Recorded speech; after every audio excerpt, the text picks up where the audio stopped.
Hello friends, வணக்கம். Welcome to Krishvika food and fun channel. இன்னைக்கு milk பவுடரில் குலோப் ஜாமுன் எப்படி செய்யலான்னு பார்க்கலாம் வாங்க. அதுக்கு தேவையான பொருட்கள் என்னென்னு பார்க்கலாம். ஃபஸ்ட்டு மில்க் பவுடர் 1 கப், மைதா 2 டேபிள் ஸ்பூன், பால் 1/2 கப், நெய் 2 டேபிள் ஸ்பூன், பிஸ்தா பருப்பு தேவையான அளவு, சுகர் சிரப்புக்கு 2.5 கப் சுகர் எடுத்திருக்கேன், அப்புறம் ஏலக்காய் 4 கப்பு தண்ணி. ஃபஸ்ட்டு ஒரு பெரிய பேனில் ஃபஸ்ட்டு 4 கப்பு தண்ணி ஆட் பண்ணிக்கோங்க. ஸோ 2.5 கப்பு சர்க்கரைக்கு 4 கப்பு தண்ணி போதுமானதாக இருக்கும்.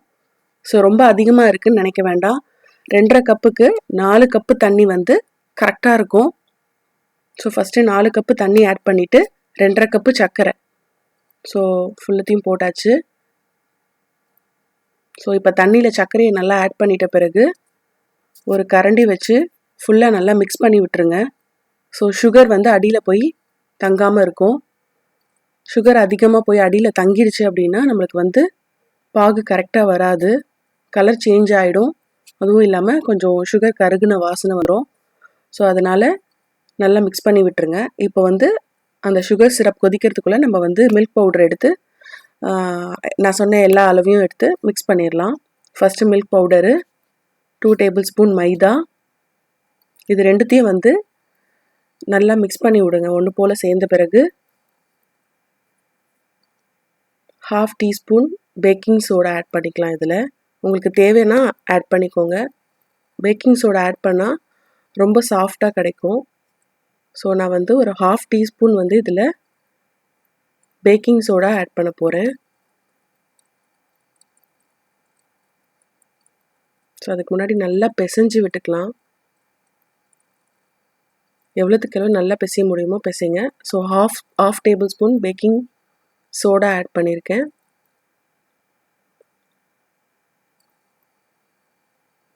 இதுக்கப்புறம் 2 டேபிள் ஸ்பூன் நெய் இதில் கொஞ்சமாக ஃபஸ்ட்டு ஆட் பண்ணி விடுங்க. நெய்யும் இந்த மில்க் பவுடரும் மைதாவும் நல்லா மிக்ஸ் ஆகி வரணும். ஃபுல்லாக நல்லா கலந்து விட்டுக்கோங்க. எல்லா பவுடரோடையும் சேர்ந்து மிக்ஸ் பண்ணி வந்துச்சுன்னா ரொம்ப நல்லாயிருக்கும். ஸோ நல்லா பிசைஞ்சு விடுங்க. பிசையும் போது நல்லா பிசைஞ்சு உதுத்து விடுங்க. ஃபைனலாக மாவெல்லாம் நல்லா பிசைஞ்சிட்ட பிறகு கையில் ஒரு புடி எடுத்து செக் பண்ணி பாருங்கள். ஸோ அந்தளவுக்கு நல்லா பிசைஞ்சிடணும். ஸோ நல்லா பிசைஞ்சிட்டு இந்த மாதிரி பிடிச்சு பாருங்கள். பிடிச்சு பார்த்துட்டு உதிர்ந்துடணும் அந்த மாதிரி கரெக்டாக. அப்போ தான் நம்ம கரெக்டான பதத்தில் இருக்குதுன்னு அர்த்தம். ஸோ இப்போ இதை மாவு ஒரு டோ பதத்துக்கு கொண்டு வரதுக்காக கொஞ்சம் கொஞ்சமாக நம்ம மில்க் ஆட் பண்ணிக்கலாம் இதில். ஸோ ஃபஸ்ட்டு நான் கொஞ்சம் மில்க் ஆட் பண்ணிக்கிறேன். ஸோ அதை ஒரு ஃபுல் மிக்ஸ் கொடுத்துட்டு நல்லா மிக்ஸ் பண்ணிடுவோம் இதை. ஸோ திருப்பி பத்தலை அப்படின்னா நம்ம இன்னும் கொஞ்சம் மில்க் ஆட் பண்ணிக்கலாம்.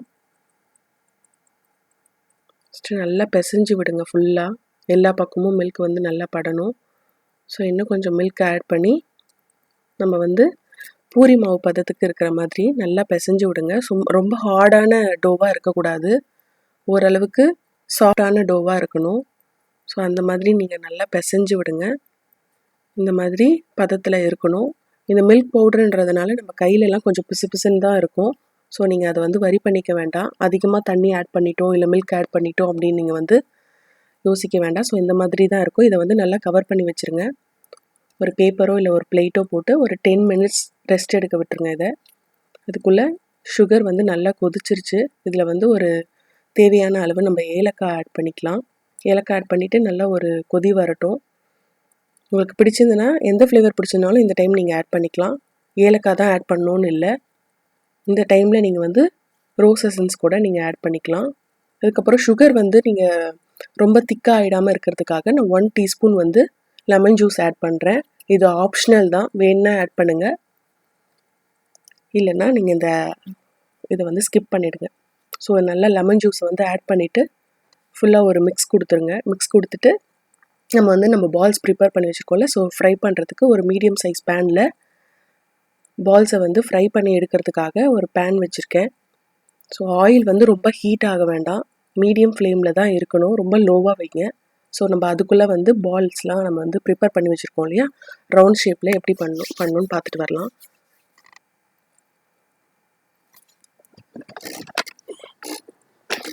ஸோ ஃபஸ்ட்டு பால்ஸ் வந்து மீடியம் சைஸ் எடுத்துக்கிட்டோம். அதுக்கு முன்னாடி கையில் நல்லா ஃபுல்லாக நெய் அப்ளை பண்ணிவிடுங்க. நெய் அப்ளை பண்ணிவிட்டு ஒரு மீடியம் சைஸ் வந்து எடுத்துக்கோங்க. எடுத்துகிட்டு நல்லா வந்து ஃபோல்டு பண்ணி இந்த மாதிரி மடித்து நீங்கள் வந்து லைட்டாக ஒரு ப்ரெஷர் கொடுத்து ரவுண்ட் பண்ணிங்கன்னா கரெக்டாக வரும். நீங்கள் நார்மலாக நீங்கள் வந்து ஒரு டோ மாதிரி பெசிற மாதிரி ரவுண்ட் ஷேப் கொண்டு வந்தீங்க அப்படின்னா இந்த மாதிரி வெடிச்சிடும். ஸோ நீங்கள் எண்ணெயில் போட்ட உடனே அந்த இடத்துல மட்டும் வெடிச்சிட்டு ரவுண்ட் ஷேப் கிடைக்காது. குலோப் ஜாமுனுக்கு அழகே வந்து ரவுண்ட் ஷேப் தான். ஸோ வந்து வெடிக்காமல் வரணும் அப்படின்னா லைட்டாக ஒரு ப்ரெஷர் கொடுத்து இந்த மாதிரி சர்க்கிள் மூமெண்ட் பண்ணி பிசைஞ்சு ரவுண்ட் ஷேப் கொண்டு வாங்க. ஸோ இந்த மாதிரி எல்லா பால்ஸையும் வந்து நம்ம வந்து ரவுண்ட் பண்ணி எடுக்கணும். ஸோ எந்த சைடாவது நம்ம வந்து கிராக் இல்லாமல் கரெக்டாக நீங்கள் வந்து ரவுண்ட் ஷேப் கொண்டு வாங்க. இந்த மாதிரி ஷேப் கொண்டு வந்துடுங்க. பாருங்கள், கரெக்டாக இருக்கும் இந்த மாதிரி எடுத்துகிட்டு வந்தீங்க அப்படின்னா.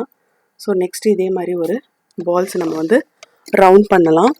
ஸோ சேம் மெத்தட் தான், அதே மாதிரி ஃபாலோ பண்ணுங்கள். கரெக்டாக ஒரு ப்ரெஷர் கொடுத்து லைட் ப்ரெஷர் கொடுத்து நீங்கள் வந்து மூமெண்ட்ஸில் சர்க்கிள் மூமெண்ட்ஸ் நீங்கள் வந்து கொடுத்தீங்கன்னா கரெக்டாக இருக்கும். லைட்டாக ரொம்ப ஓவராகவும் நீங்கள் வந்து பிசைஞ்சு ரவுண்ட் ஷேப் கொண்டு வரக்கூடாது, இல்லைன்னா ஹார்டாகிடும். சென்டரில் மட்டும் உங்களுக்கு வந்து வேகாத மாதிரி இருக்கும்.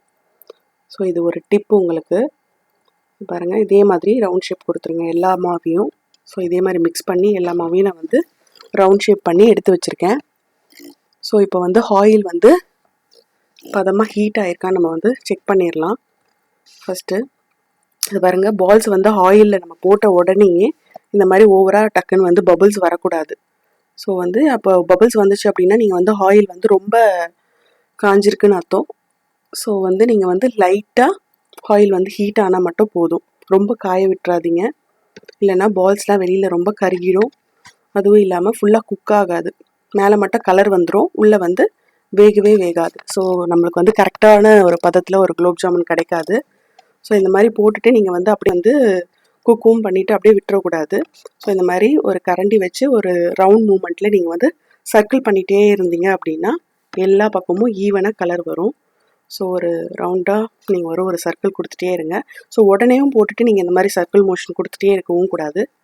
சர்க்கிள் பண்ணிகிட்டே இருந்தீங்க அப்படின்னா மாவு வந்து உதிர்ந்துடும். ஸோ இந்த மாதிரி பண்ணிவிட்டு இந்த மாதிரி கோல்டன் பதத்தில் வந்தோடனே எடுத்துக்கலாம். உங்களுக்கு எந்த கலர் வேணுமோ அந்த ஸ்டேஜில் நீங்கள் எடுத்துக்கோங்க. ஸோ ஓரளவுக்கு நல்லா வெந்து வருது. ஸோ இந்த மாதிரி மீடியம் ஃப்ளேம்லேயே வச்சு எடுங்க. எனக்கு நல்லா கொஞ்சம் குலோப் ஜாமுன் கலர் வந்துருச்சு. ஸோ இந்த ஸ்டேஜ் போதும்ன்ட்டு நான் இந்த ஸ்டேஜ்லேயே எடுக்கிறேன். ஸோ எப்படி இருக்குன்னு பாருங்கள், இந்த கலர் நல்ல கோல்டன் ப்ரௌனில். இப்போ வந்து சுகர் சிரப்பில் நம்ம வந்து ஆட் பண்ணிக்கலாம். சுகர் சிரப் வந்து கொஞ்சம் ஹாட்டாக இருக்கணும். அப்படி இல்லை அப்படின்னா 5 மினிட்ஸ் திருப்பி நீங்கள் வந்து வார்ம் பண்ணிவிட்டு அதுக்கப்புறம் வந்து குலோப் ஜாமுன் ஆட் பண்ணிக்கோங்க. ஸோ சீக்கிரமாக வந்து சிரப்லாம் வந்து குலாப் ஜாமுனில் வந்து நம்மளுக்கு அப்சர்வ் ஆகி கிடைக்கும். ஸோ நெக்ஸ்ட்டு பேட்ச் நம்ம வந்து போட்டிருக்கோம். நெக்ஸ்ட் பேட்சும் சேம் மெத்தடில் இதே மாதிரி கோல்டன் ப்ரௌனில் எடுத்துக்கோங்க. இதையும் அப்படியே டேரெக்டாக நம்ம வந்து குலோப் ஜாமுனை சிரப்பில் ஆட் பண்ணிக்கலாம். ஸோ ஆட் பண்ணிவிட்டு சுத்தமாக எண்ணெயே இல்லாமல் நல்லா வடித்து எடுத்துக்கோங்க. எடுத்துகிட்டு நீங்கள் வந்து டேரெக்டாக அந்த சுகர் சிரப்பில் நீங்கள் வந்து ஆட் பண்ணிவிடுங்க. ஸோ போட்டுட்டு இது வந்து ஒரு நல்ல ஒரு மிக்ஸ் பண்ணி விட்டுருங்க. ஃபுல்லாக குலோப் ஜாமுனை நல்லா மிக்ஸ் பண்ணி விட்டுருங்க. ஃபுல்லாக மிக்ஸ் பண்ணிவிட்டு இது வந்து ஒரு 2 ஹவர்ஸ் நல்லா சிரப்லேயே இருக்கட்டும், மூடி போட்டு வச்சுருங்க. அதுக்கப்புறமேட்டு ஓவர் நைட்டும் நீங்கள் வந்து சிரப்லேயே விட்டுட்டீங்க அப்படின்னாலும் நல்லாயிருக்கும். ஸோ 2 ஹவர்ஸ்க்கு அப்புறம் நம்ம சர்வ் பண்ணிடலாம், ஒன்றும் பிரச்சனையே இல்லை. சிரப்லாம் நல்லா அப்சர்வ் ஆகி குலோப் ஜாமுன்லாம் டபுள் த சைஸ் வந்து இன்க்ரீஸ் ஆகிடும். நீங்கள் சில போட்ட உடனே குலோப் ஜாமுனோட சைஸ்லாம் கொஞ்சம் 2 ஹவர்ஸ்க்கு அப்புறம் நல்லா இன்க்ரீஸ் ஆகிடும். குலோப் ஜாமுன் எப்படி வந்துன்னு பாருங்கள். நீங்களும் இந்த மாதிரி குலோப் ஜாமுன் வீட்டில் ட்ரை பண்ணி பாருங்கள். ட்ரை பண்ணிவிட்டு உங்களுடைய கமெண்ட்ஸை எனக்கு ஷேர் பண்ணுங்கள். சுவையான உணவும் ஆரோக்கியமான வாழ்வும் அனைவருக்கும் கிடைக்கட்டும். என்னுடைய சேனல் உங்களுக்கு பிடிச்சிருந்தா சப்ஸ்கிரைப் பண்ணுங்கள், லைக் பண்ணுங்கள், ஷேர் பண்ணுங்கள். தேங்க்யூ.